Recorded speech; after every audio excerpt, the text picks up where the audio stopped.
Om Shri Gurubhyo Namaha Harihi Om Om Namah Shri Yatirajaya Vivekananda Suraye Satchit Sukha Swarupaya Swamine Tapaharine Om.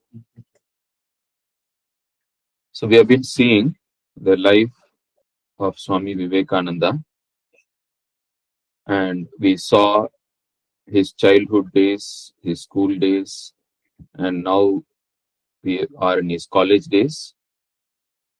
And before looking at the grand meeting of Shri Ramakrishna and Swami Vivekananda, we went through a glimpse of the life of Shri Ramakrishna before Swami Vivekananda met him. We saw how Shri Ramakrishna was the embodiment of the entire spiritual heritage of the mankind, particularly Vedanta and Sanatana Dharma. So, in a very short period, Sri Ramakrishna revalidated all the whatever is mentioned in the Indian scriptures, the Hindu scriptures on spiritual life, right from the Tantras to Vaishnava scriptures to Ramapant to the way of Krishna, Radha, and ultimately the Advaita Vedanta. So he practiced all these under the guidance of competent gurus and revalidated in his life that all these scriptures, all these spiritual practices, whatever is mentioned, they're all true.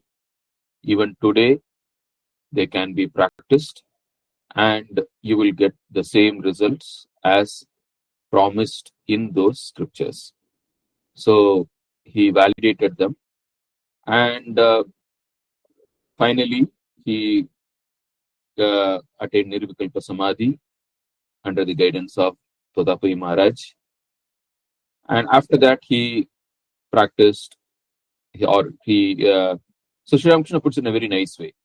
He says, if someone when asked why he practiced so many spiritual disciplines, he says, I like eating jalebi, and I would like to eat jalebi in various ways.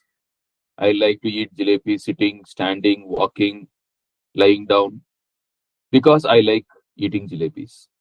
Now, that is the very essence of his entire spiritual sadhana.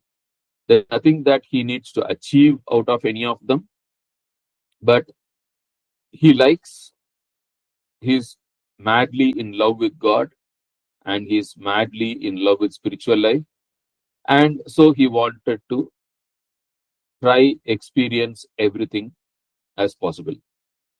So after having attained Nirvikalpa Samadhi, he also tried Islam, Christianity, and he found that they also lead to the same divine spiritual experience as any other path. So now again, here there is a controversy, like many Orthodox fundamental Christians and Orthodox fundamentalist Muslims will not accept that Sri Ramakrishna followed Islam or Christianity. But what Sri Ramakrishna did is he took the essence of those religions and followed the essence. And what every religion has a core, and then it has some practices, then there are some cultural baggage, and then there are some beliefs. So it's a very, very complex, multi-layered system. And what Sri Ramakrishna validated is the core of Islam, the core of Christianity, which is what is followed by the advanced monks of Islam, like the Sufis, and the monks of Christianity, like the Desert Fathers, right, the Benedictine Fathers. So basically, like the Christianity, every religion has got a popular form and then a core serious form. Just like, even Hinduism, if you say, you have the core Hinduism, which is Vedanta, meditation, right, like, and the philosophy and the practices, austerities. Now, which is typically followed by very, very serious practitioners of the Sanatana Dharma.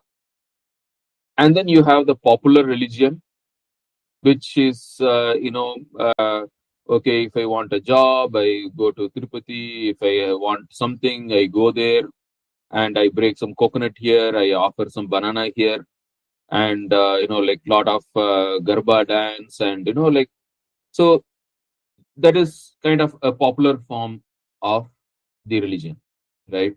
Your Ganesh Puja, Durga Puja with all this pomp and grandeur, right? Where Ganesha plays cricket and, like all kinds of, so which is also acceptable, but that is for the common man who is not very serious about religion, who also wants to have a taste. So just as an entry point, there are lot of social practices and the paraphernalia of religion. But then if you go to the core of religion, which is practiced by people who almost exclusively practice only the serious sadhana, now that is the core of the religion. So the same thing is there in every religion. And so what Sri Ramakrishna practiced was not the popular external manifestations of Islam or Christianity, though even to some extent he practiced those also. But essentially what he practiced was the core of those religions.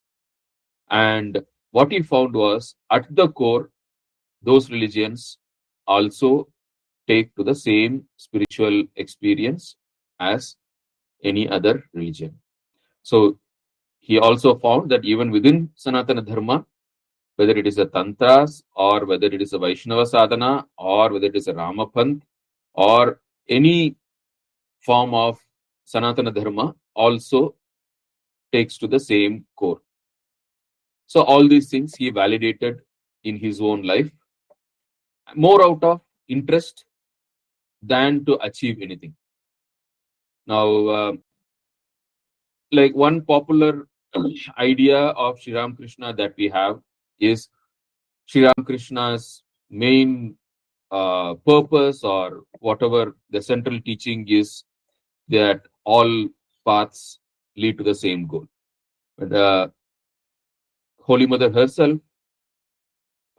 does not agree to this. When someone asked her what is the core teaching of Sri Ramakrishna, she did not mention this practicing multiple religions, multiple paths, and validating that they all reach the same goal. No, she did not mention that as his core teaching. She mentioned Vairagya as his core teaching. Renunciation, Vairagya.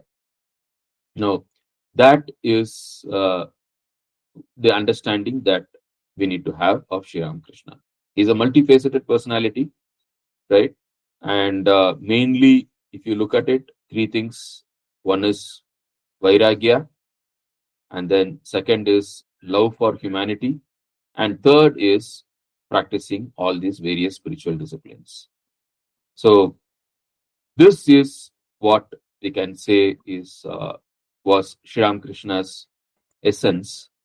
And we saw that he was, after having all these achieved, after practicing all these sadhanas, finally he did the Sodashi Puja, and where he offered the fruits of all his sadhana at the feet of Holy Mother, Sharada Devi, and invoked the divinity in her person. And from that day onwards, she was no longer an ordinary human being. Of course, even before that, she was never an ordinary human being.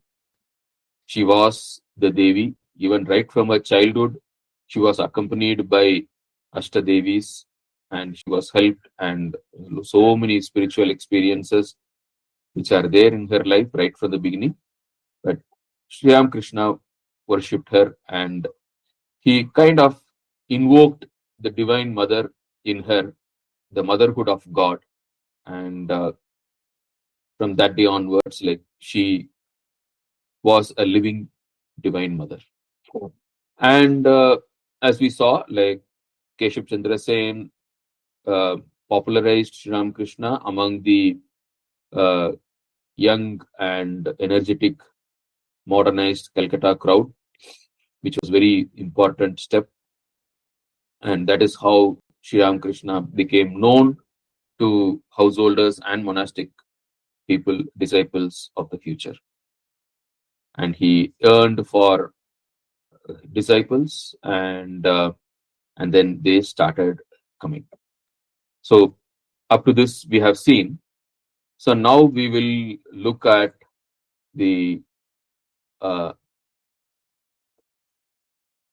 meeting of Sri Krishna and Naren. So as we saw, Naren heard about Sri Krishna first from his teacher, Hasty, and then he met Sri Krishna in person at Surendranath Mitra's house, where Sri Krishna had come, which was just opposite to his house. And there he sang for Sri Krishna. And Sri Krishna asked him to come to Dakshineshwar, but he did not take it very seriously. And later, when there was a lot of pressure for marriage, he went to Surendranath Mitra saying, "This is what my parents are saying, I don't want to marry." And so he said, "Why do you don't?" He asked him, "Why you don't want to marry?" And Naren said, "I want to follow the spiritual life." And he said, "If you are really so serious about the spiritual life, then you should meet Sri Krishna." They were already close devotees of Sri Krishna, Surendranath Mitra, Ramchandra Datta, Manmohan Mitra. So they took Naren to Sri Krishna in December 1881. So that was the first meeting at Dakshineshwar, and Sri Krishna instantly recognized Naren, that he is the person who was his chief disciple. And because he had already seen in vision, he had Divine Mother Kali had told him of who all will come, and she had already revealed to him. And Sri Krishna also, he had told that he had a vision where he was a small child, and he was in the realm of the Saptarishis, and he went to one of the rishis, and he told them, "I'm going down, you also should come." And that rishi said yes. And still there is a debate among the devotees, like, of the Saptarishis, who was it that who came as Naren. That is always there are a lot of discussions on that, but then we don't need to get too much into that. So basically, like, the Supreme Lord Ishvara, Narayana, he came to the world as he had promised. Yada yada hi dharmasya glanir bharata. He came to the world, and he brought one of the Saptarishis to help him in his work, and he brought Vivekananda here. So And he knew he is there, and he was waiting for him. And so the first meeting, when first time when Narayan came to Dakshineshwar, this is the room of Sri Ramakrishna in Dakshineshwar. And even today, if you go to Dakshineshwar temple, you can see the room. And it has this big cot, the taller one, where Sri Ramakrishna used to sleep, and the smaller one, where he used to sit, and all the devotees used to sit in front of him. And he used to have discussions. On the walls were pictures of various gods and goddesses.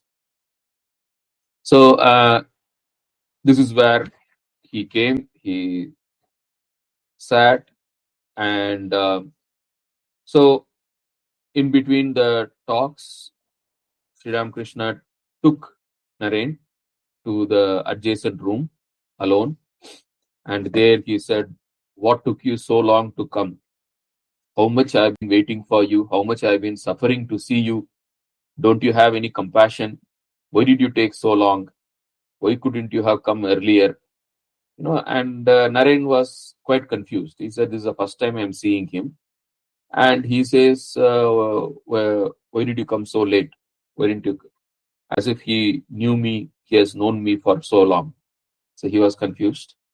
And then he gave some sweets and fed him with his own hands.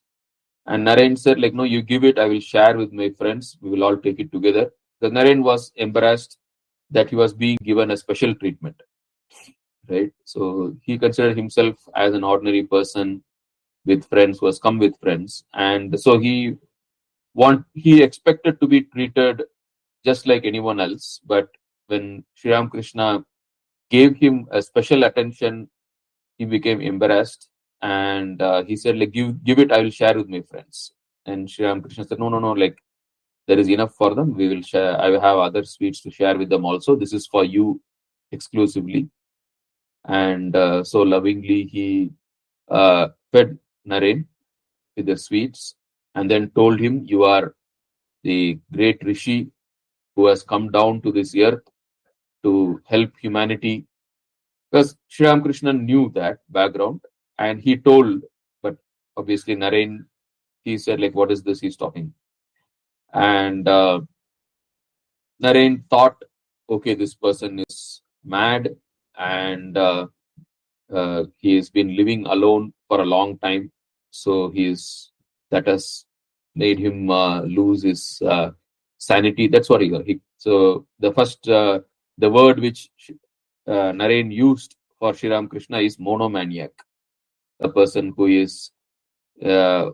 wants to live alone and lives alone, and because of that he has developed some peculiar mental characteristics. So that is what Vivekananda's first judgment of Sri Ramakrishna was.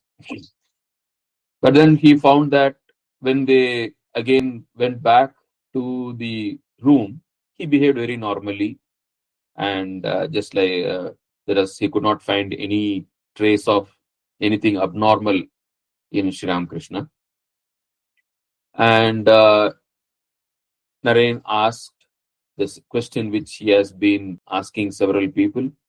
He asked Sri Ramakrishna, "Have you seen God?" And immediately came the reply from Sri Ramakrishna, "Yes, I have seen God. I have seen God." And he said, sorry, the reply came, "Yes, I see God." The question Narendra asked was, "Have you seen God?" And the answer given by Sri Ramakrishna is, "I see God." He did not tell in past tense. He told in present tense. He said, "I see God." And he said, "I see God more clearly than I see you." Right? That is again another significant statement. And then he said, "You also can see God. Anyone can see God if only they want to."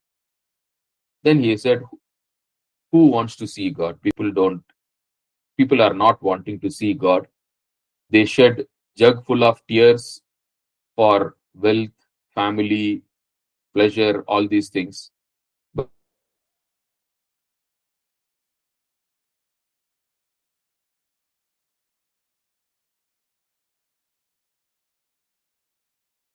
Swami Vivekananda or Naren have met someone who answers this way, saying, "Yes, I see God. I have seen God. I see God continuously, and you also can see God. I can show you." So this was the answer, and in fact, this is a very very significant one because many of us, if you ask your parents or your grandparents, in fact, like even I have done it. If you are, after listening to all the Puranic stories where Prahalada or Dhruva meditated upon Vishnu, and then Vishnu came, he got the vision of Vishnu. Now, if you go and ask your parents or grandparents, so if I also sit and meditate upon Vishnu, will I be able to see Vishnu? What will they answer? And the typical the Hindu answer is, "Oh, this is Kali Yuga.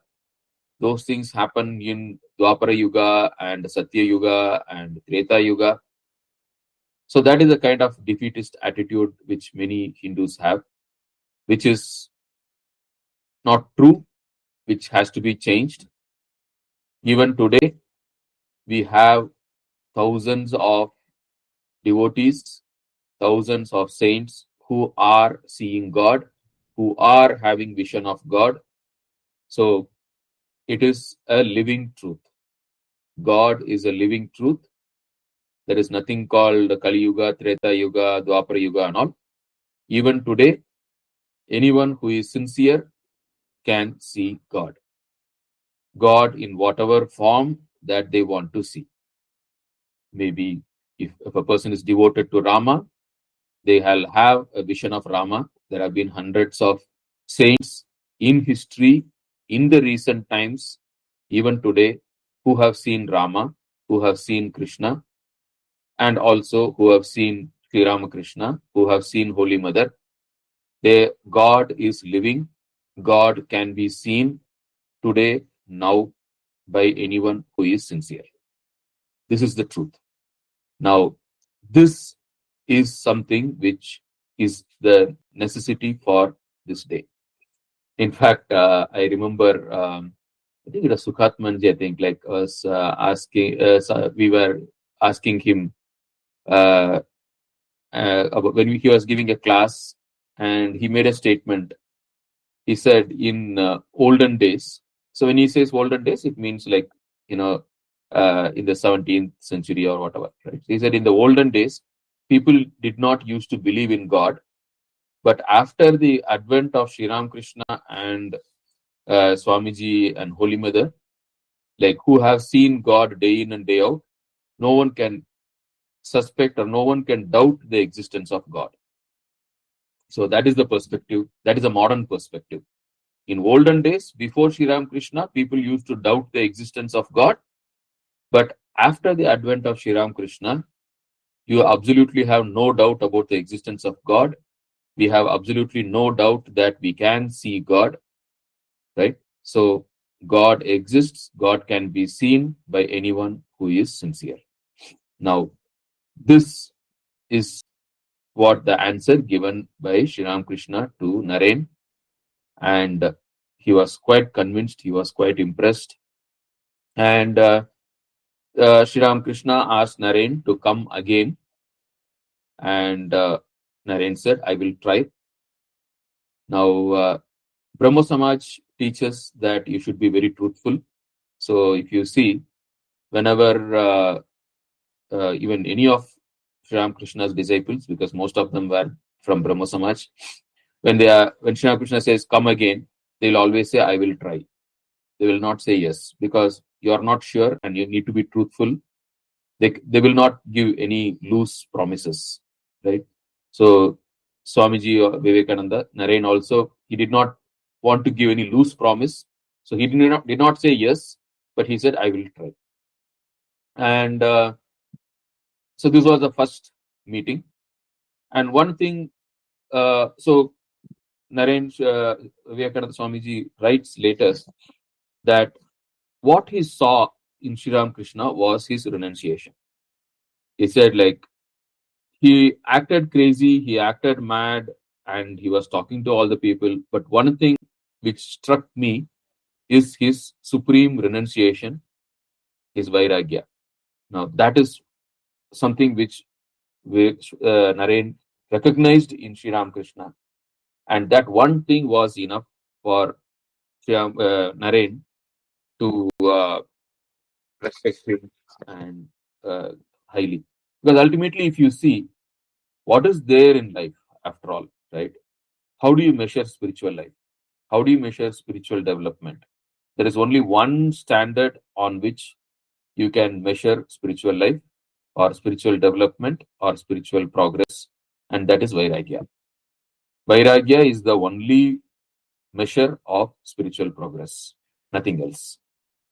And intuitively, Naren had that understanding already, and he judged Sri Ramakrishna on that scale of Vairagya, and he rated him very, very high. So that was the first meeting. And the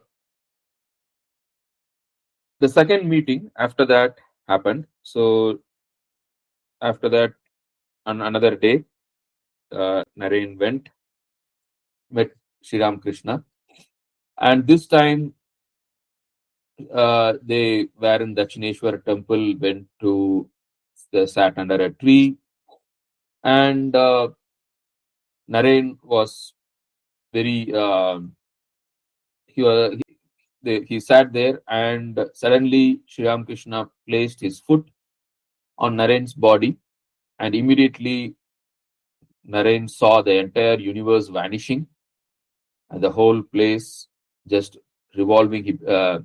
He felt very giddy, and the whole world was, like going away. He thought he was, something is happening to him, and Sri Ramakrishna has done something to him. He shouted, "What are you doing? Like, I have my parents at home." And Sri Ramakrishna touched him on his chest, and he came back to normal uh, consciousness. And Sri Ramakrishna smiled and said, "Oh, okay, you are not yet ready." So, right at that time, Sri Ramakrishna had wanted to give Naren the experience of give us high spiritual experience, but then he realized Naren was not yet ready for it, and and Naren was really surprised because he was quite a strong person, mentally very strong, highly intellectual, and he never expected that just by touch a person could make him lose his consciousness, lose his normal state of mind. And so, and then the third meeting happened, which is again a very significant meeting. So, in the third meeting, Sri Ramakrishna took Narendra to Jadu Malik's garden house. So, you can see here in the picture below. So, that is Jadu Malik's garden house. It is in the next compound of Dakshineshwar. And Jadu Malik, he was a very rich man, and he had his huge bungalow there next to Dakshineshwar. And he revered Sri Ramakrishna a lot. And he had given instructions to all his servants and the security, everyone, that anytime Sri Ramakrishna can come to the house and they should assist him, help him, and treat him as a guest and support him, give him all whatever he needs. So he was given a kind of a blank check and full access to Jadu Malik's house. And so Sri Ramakrishna, occasionally he used to go there, visit there. And in fact, in Jadu Malik's house is where he saw the picture of Mother Mary with Jesus. Where seeing that picture, he went into Samadhi. So a lot of things happened in Sri Ramakrishna's life in Jadu Malik's house also. So Sri Ramakrishna took Naren to the house, Jadu Malik's house, and there they were sitting, just as they wanted just a place to sit and chat. That's all, like nothing significant other than that. And there, Sri Ramakrishna touched Swami Narendra, and Narendra got into a spiritual state where he was not aware of himself, but he Sri Ramakrishna asked him in that state, in that hypnotic state or whatever we may call, several questions about who he is, where he has come from, why he has come, what is his mission in life, what does he want to achieve in life. So, which the innermost soul knows, but will not be there in the conscious mind.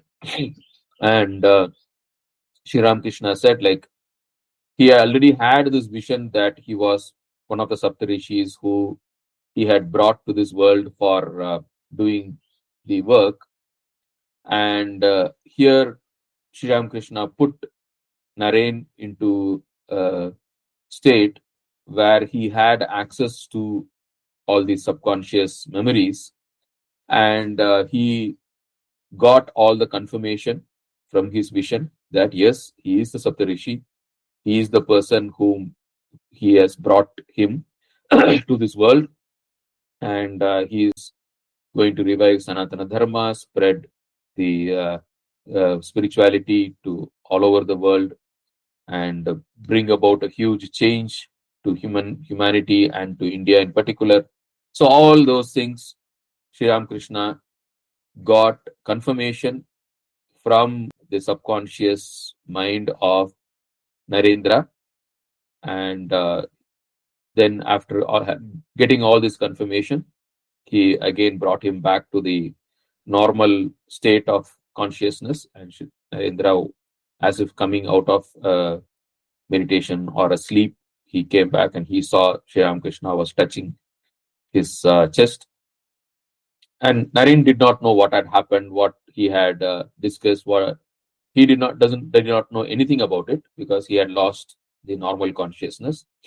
But Sri Ramakrishna had all his answers, and later Sri Ramakrishna told the other disciples that if Narendra comes to know of his real nature, he won't stay here for a long time after that. And so even later, occasionally his brother, the Swamiji's brother disciples, they used to ask him, Naren, do you know who you are? And he used to wonder, like, what are you asking? And a few weeks before Vivekananda's passing away, when casually, when someone asked one of his disciples or Brahmananji, they asked, Naren, do you know who you are? He said, yes, I know.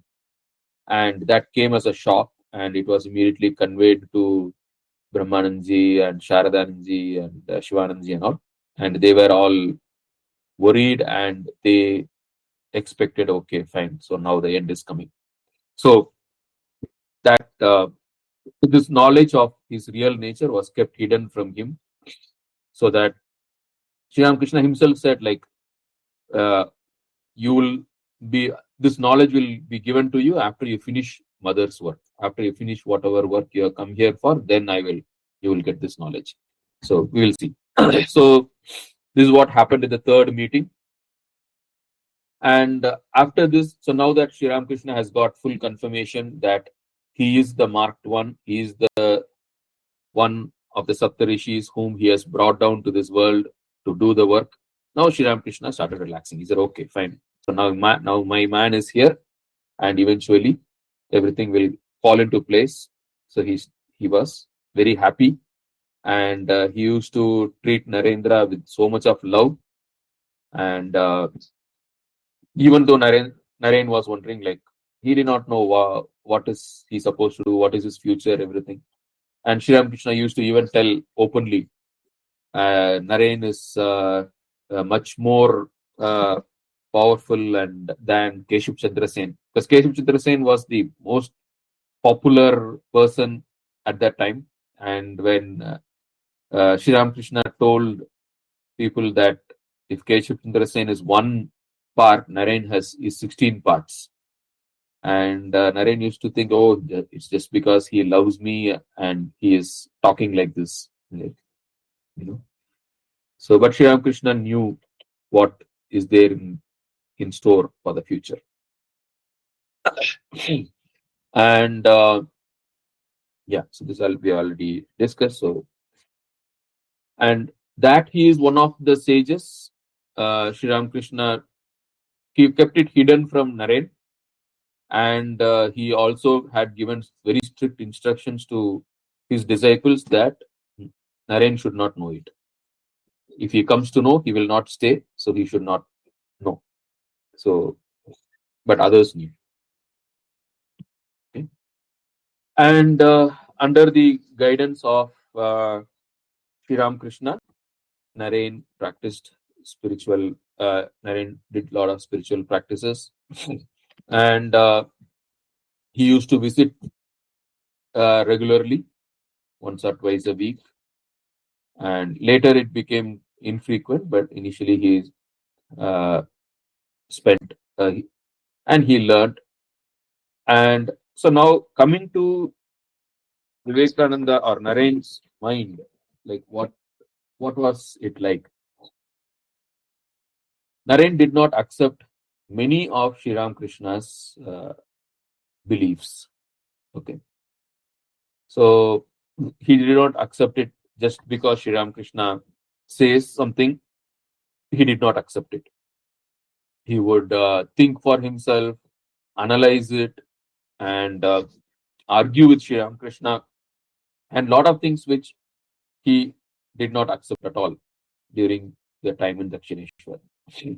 And like say for example, uh, being very strongly rooted in Brahmo Samaj and having studied a lot of Western philosophy, Naren did not believe in God with forms.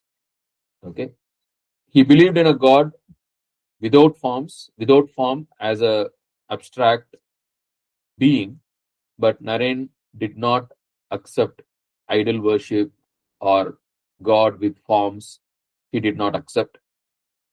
And also Naren accepted God as a supreme being, as an abstract entity, but not as a personal entity who can transact with Lord, who can be, like not at a transactional level. Like, so God was the supreme being, but he will not, but not for any individual emotional transactions. So that was just basically like he's a supreme being, all powerful being. That is all Narendra accepted. And Naren did not accept any of the visions or any of the supernatural experiences of Sri Ramakrishna. He would argue with Sri Ramakrishna that all that all the visions that you have, all the supernatural experiences you have, they are all hallucinations. They are all just creations of your mind. And so he did not accept any of Sri Ramakrishna's visions or any of his anything which is abnormal. And but then what he accepted of Sri Ramakrishna is his renunciation, vairagya, his love for people, that he never rejected anyone, he never condemned anyone. He had so much love for everyone, his equanimity, he treats everyone equally, he is so humble, and he is full of renunciation and vairagya. So that is what Naren accepted of Sri Ramakrishna. And his because of vairagya, and he naturally, Sri Ramakrishna could go into deep meditation.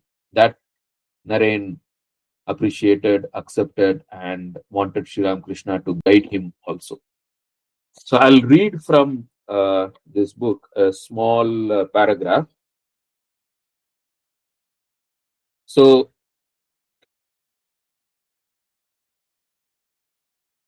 Naren recognized the serene bliss which Sri Ramakrishna was always bathed in.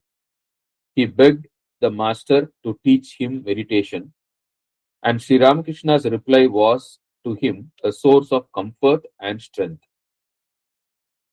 The master said, God listens to our sincere prayer.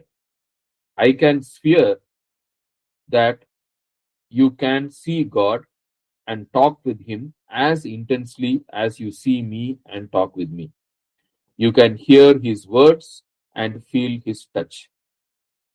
Further, the master declared, you may not believe in divine forms, but if you believe in an ultimate reality who is the regulator of this universe, you can pray to him thus: O God, I do not know you. Be gracious and reveal to me your real nature. He will certainly listen to you if your prayer is sincere.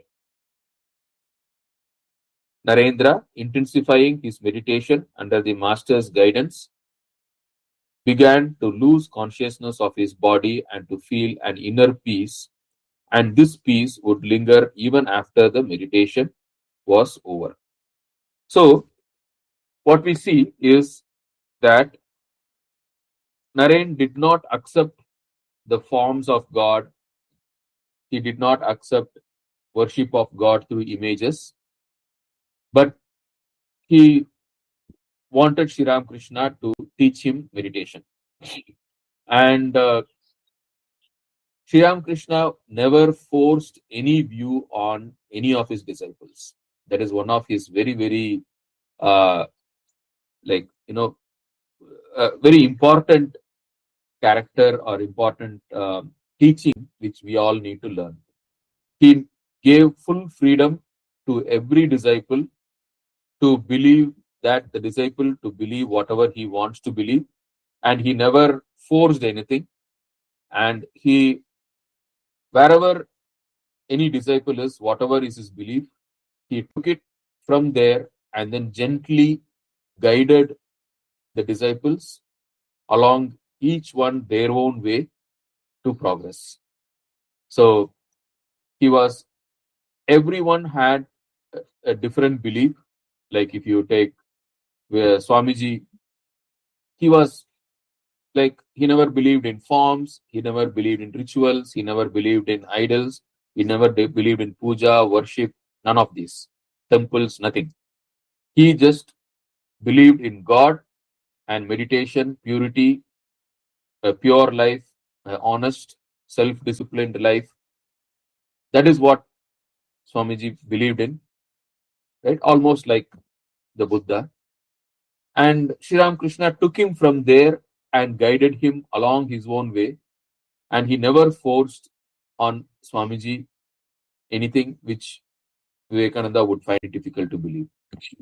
That is where beauty. And on the other hand, there were people like Swami Brahmanandaji, like Raja Maharaj, Rakhal, who was more amenable to the worship of God with love, with form, and he guided him along that. Whereas Hari Maharaj, Swami Turiyananda, he came from a very orthodox family with fully steeped into Vedic rituals, the Vedic background, and he guided him along with the orthodox Brahmin, the Vedic path with Vedanta and the Shankara based the path, the traditions. So that way, like and another wonder is Swami Adbhutananda, right? And he was guided in his own way. He came as a servant boy, and Sri Ramakrishna guided him from where he was along his own way. So that way, it's a great wonder how Sri Ramakrishna took each of his disciples where they were, as they were, with all their peculiarities, and then without any force, he gently guided each of them along their own way to full spiritual development and attainment. So no, none of the 16 disciples were alike. Each one was very different. And that itself is a very, very beautiful aspect of Sri Ramakrishna. And so Naren, with whatever he believes, which he came to, Sri Ramakrishna gently guided from there. And over a period of time, Naren looked upon him as his guru and accepted him as his guru. And slowly he progressed in spiritual life with the guidance of Shri Ramakrishna. And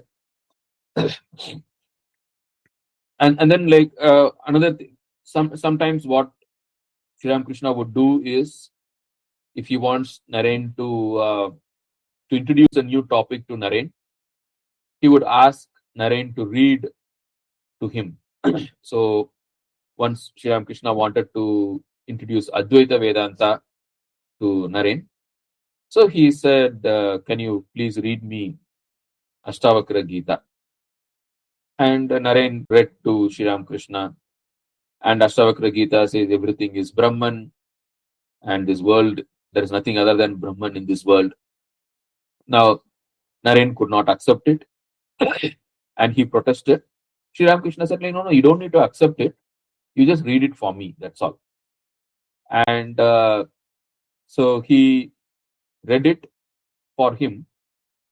And later, after that, after finishing this work, he went out and he was standing and talking with Hazra. And he said, like, see, this is what this book says, full nonsense. This tumbler is God, this plate is God, this pillar is God. What is this nonsense? Like, he was talking, and Shri Ramakrishna slowly came. What are you talking? Like, what are you talking about? And then they said, okay, this is what is the topic. And Shri Ramakrishna gently touched Vivekananda, and Vivekananda really saw that everything was God. So basically, like, and then after 3 days, he came back to normal way, and then he saw the world as it was.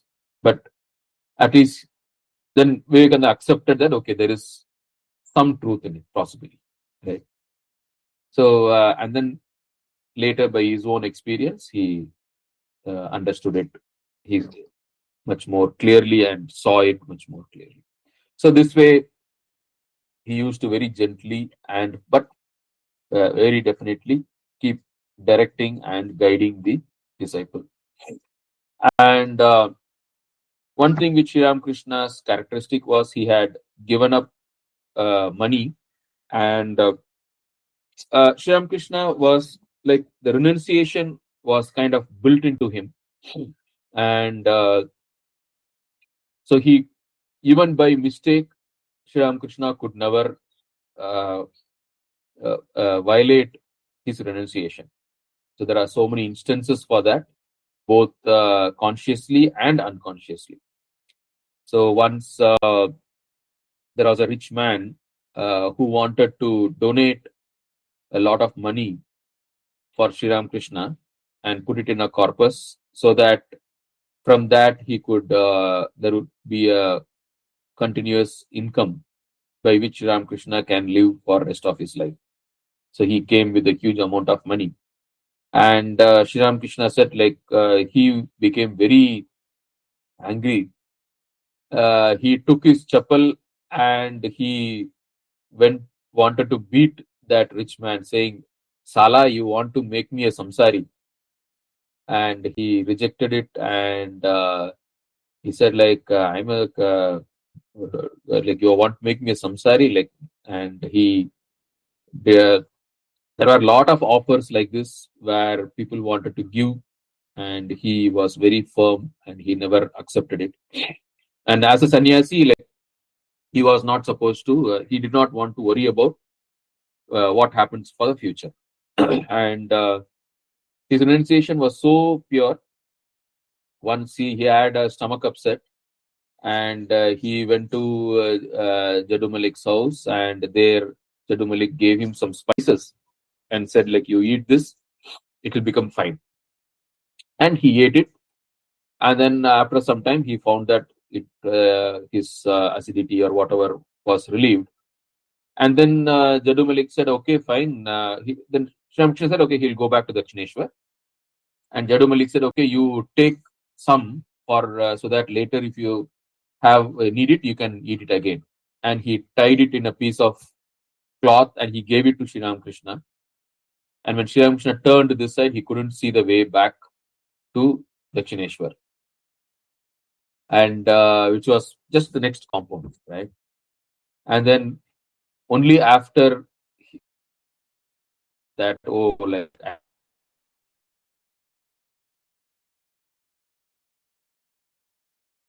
I'm a sannyasi, I'm not supposed to keep anything for the future. So with that, he gave it back to Jaddu Malik, and then he was able to clearly see the way back to the Shri. So his body was automatically very deeply at a subconscious level tuned to renunciation, that anything Sri Ramakrishna, even unknowingly, he could not violate the Vairagya. That is how his entire system was tuned. And he could not touch money, and even if he touches a coin, like his hands would get a spasm, like like it used to have extreme pain, and like it used to get frozen, and he could not.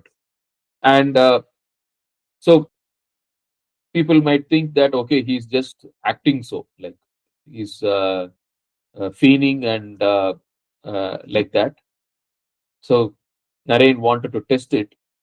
So without Sri Ramakrishna's knowledge, he hid one coin under his bed. And later, when Sri Ramakrishna came back to his room, when he wanted to sit on the bed as usual, when he sat, immediately he got up as if the scorpion had stung him. He said, like, he was, and then he said, like, no, something is wrong. I'm not able to sit on my bed. And then people said, like, no, like, it is just as before, like, because no one knew. And he again tried, and again he got the sting again. And then they searched and then found the coin under his bed.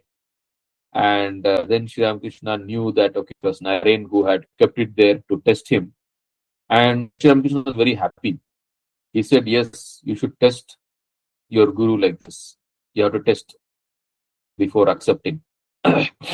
Similarly, even Yogananda, there is an instance where he tested Narayan, tested Sri Ramakrishna.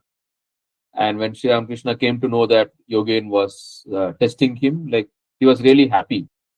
He never objected, and he did not want his disciples to have blind faith in him also. He wanted his disciples to test him thoroughly and then accept him as their guru. So he was very, very open to any kind of test or any kind of inquiry, any kind of investigation. So Sri Ramakrishna was very happy that the people, his disciples, are not accepting him blindly. And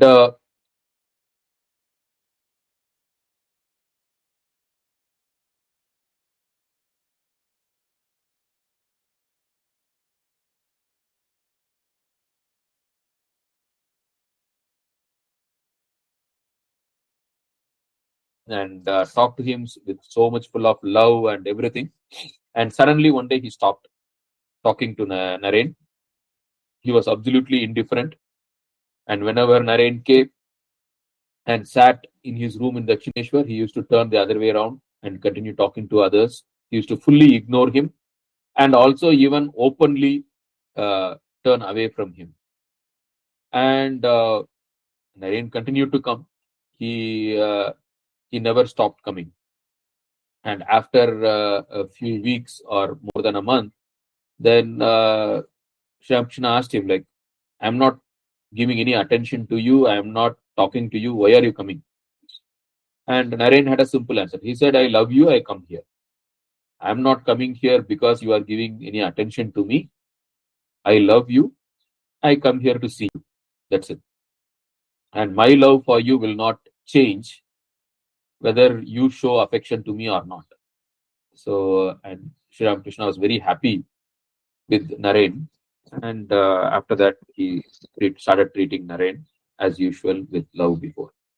So, like this, there are, and Sri Ramakrishna used to love Naren uh, like very madly, and whether if Naren, because of some college exam and things like that, if he did not visit Dakshineshwar for some time, he used to ask everyone why he has not come. Can you tell him, ask him to come, and things like that. And twice, what happened? Like once, what happened was Naren had not come for some time, and he came to know from through someone that Naren is singing in one Brahma Samaj function, and Sri Ramakrishna just went to that function and to see Naren, and because a lot of people knew Sri Ramakrishna, and when he came to that place without any invitation, just like an ordinary person, Sri Ramakrishna never felt himself as anything special. He was very down to earth, and he was absolutely free from any kind of ego. But then the public considered Sri Ramakrishna as someone special. So when he came unexpectedly, like there was a big commotion in the function. The function got disrupted, and then like the organizers were not happy, and they did not give respect to Sri Ramakrishna. They treated it with disrespect, and Vivekananda was very upset. And somehow Vivekananda took Sri Ramakrishna away, and then he scolded him like, "Why did you come uninvited? Like, see, you are being disrespected here." And Sri Ramakrishna did not feel anything, any disrespect or anything. He said, like, I did not see you for a long time. You did not come. I wanted to see you, and someone told me that you are singing here, so I came here to see you. Like the simplicity of Sri Ramakrishna was so much that he never felt that he was being, he was an important person in Calcutta. Like Keshav Chandra Sen respected him, and all the Brahmo Samaj people respected him so much.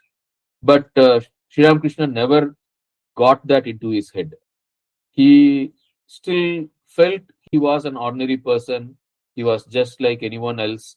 And he was, like he did not feel any restriction. He did not realize that he going to a place will disrupt the place, right? Like, because he thought he was an ordinary person. And he always felt he was an ordinary person. That was the simplicity of Sri Ramakrishna. And another time, Naren did not come because he had an exam. He was studying for the exam, and Sri Ramakrishna, and he was studying in his grandmother's house. And Sri Ramakrishna directly walked into his grandmother's house and climbed the steps up to Naren's room, like because he always felt himself as an ordinary person. And then Naren asked, "Why did you come here? Like with so much of difficulty?" Like he said, "Like I wanted to see you." Like so such a deep love Sri Ramakrishna had for Naren, and Naren used to say like it is like unimaginable, and love is what Sri Ramakrishna had for Naren, and that love is what bound Sri Ramakrishna, bound Naren, and that ensured that Naren always was on the right path. So there are so many instances, and now after this, a new phase of life for Naren. Naren's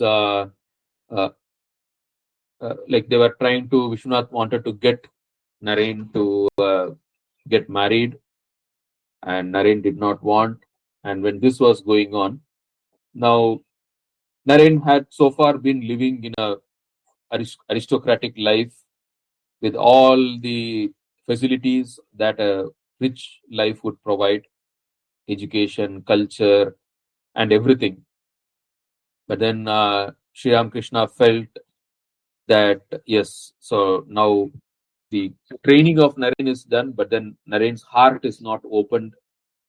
And once Shri Ramakrishna talked to Naren about the poor people, illiterate, uneducated people, and Naren was very cold. He said, people deserve what they deserve, and people who don't want to work, they don't deserve any comfort in life. And poverty, people are poor because of laziness. So there was a kind of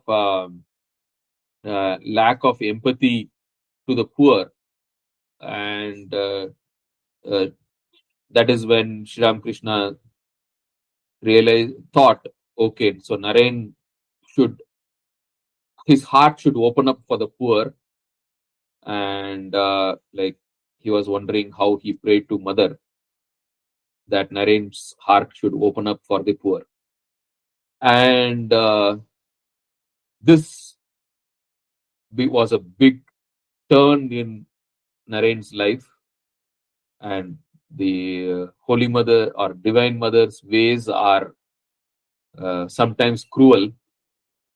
And what happened? Naren's father died, and suddenly, and the entire family was. Then they realized that they were in a very desperate financial condition. And Vishwanath's brother, Kalipada Datta, Kali Krishna Datta, I think. So he claimed ownership of the house and all the properties, everything. He's he was not a intelligent or educated person, and but then he had the rights, legal rights for the ancestral property, and he claimed that Vishwanath was very he spent money a lot, and everything that his share he had already spent, feeding the poor and giving to people and all that. And so the entire property now belongs to him only and not to Vishwanath's wife, that is Swamiji's mother, and Swamiji and his brothers and sisters, everyone. And Swamiji, his mother, his brothers, sisters, they were driven out of the house. They were driven out of the ancestral house by Naren's uncle, and Swamiji, they moved to their grandmother's house, like mother's father's house. So Bhuneshwari Devi took her sons and daughters and went to her parents' house. They were literally on the road. They were on the street. They were forced out of their ancestral house, and she came to her father's house, and they lived there with total poverty. They were also not very well to do, and it was so severe that there was nothing to eat in the house, and often Naren would go without food, and he knew that there was not much food in the house to eat. So if he does not eat in the house, the other members of the house will have something more to eat. So he used to say like he had already had food in his friend's house, even though he had not, and he used to go without food. Very, very tough situation, extreme poverty, and dispute over the house. And he tried to get a job, and he could not get a job. He walked the streets of Calcutta looking for a job, and he used to try everything. And in spite of his great education, his skill, knowledge, and like everything, there was nothing which he lacked. But then he couldn't get a job, and he was hungry, barefoot, and walking on the streets of Calcutta, searching just for a job, right? So to that extent, he was pushed to, and this is what is Mahamaya. Uh, the He faced the cruel reality of life, and when he was at this state, once what happened was his friend was singing a song glorifying the grace of God, the compassionate nature of God, and that struck Naren very hard. He said, like, these kind of things are for people who are well-to-do in life. And what is the grace of God? See, what do I lack? And I am poor. I'm not able to get a job. I'm not able to feed my family. And like the harsh reality of life struck very hard. And Naren was always outspoken. And so his outspoken nature, when these words, people twisted, added a lot of masala, and went and told Shri Ramakrishna that Naren has lost faith in God. He no longer believes in God. But Shri Ramakrishna, like, he knew who Naren was. So, in spite of, and Shri Ramakrishna knew that the Divine Mother was putting Naren into all these things so that Naren's heart opens up towards the poor people and the suffering people. Living an aristocratic life that Naren had been living so far, Sri Ramakrishna believed that Naren will not be able to empathize with the poor and the illiterate people. And Sri Ramakrishna knew very well why Naren was going through all these hardships in life. And Sri Ramakrishna had full faith that Naren will not lose his path, even though all these things are happening. And so when people came and complained to Sri Ramakrishna that Naren has lost faith in God, he said, like, no, don't bring such complaints. And Naren, there are a lot of proposals from rich widows and for marriage. So you marry and then, like, you'll be taken care of, your life will be taken care of. Like, there are a lot of temptations, a lot of such things which Naren had to go through and resist and still continue to stick to the spiritual path. Because Naren still believed in purity, honesty, all those things. And it was a very, very tough time in his life, and which he was going through. So I think it's 8:30. We will stop here, and so we'll continue in tomorrow, God willing. So I hope you are able to get the sudden turn of events, and suddenly Mahamaya, Divine Mother, wanted to teach Naren or prepare him for the future role that he had to play.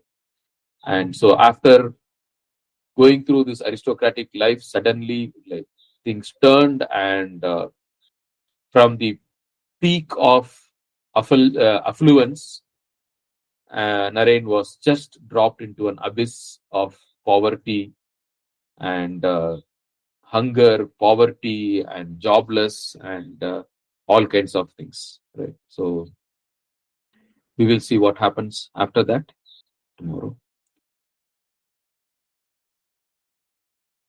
Om Namah Shri Yatirajaya Vivekananda Suraye Satchit Sukhaswarupaya Swamine Tapaharine. Om Shri Ramakrishna Arpanamastu. Jai Ramakrishna.